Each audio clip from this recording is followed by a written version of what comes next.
Good morning. Just want to show you guys some new features in ClipITC. The first one that I want to show you is post-service notifications. So we've made some changes to how they work and what you can do with them.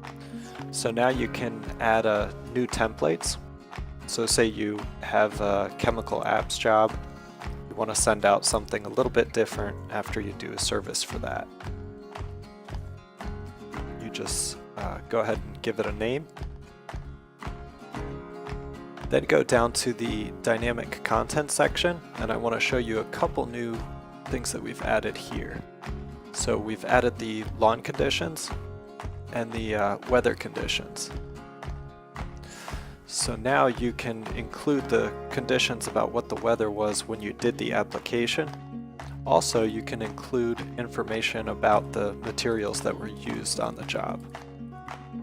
So if you want to, you can include all of the material options or just the ones that you need your customers to see. This will put them in a little grid at the bottom of the email. We've also added the last unpaid invoice amount and a last unpaid invoice link. So if you want to remind your customers about the last invoice that they may not have paid yet, you can include that link, which will show them that invoice, allow them to pay it if you guys are using BluePay.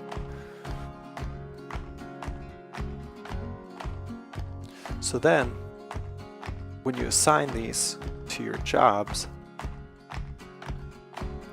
you can pick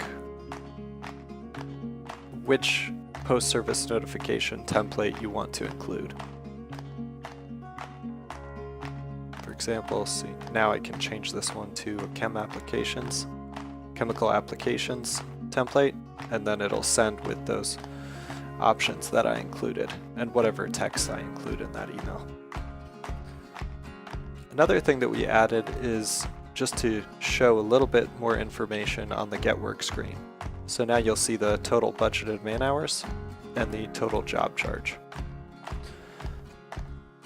We also added a feature to find payments faster. So if you search by invoice number, you can simply enter in the invoice number, click Find, and it'll fill in the customer and the amount from that invoice.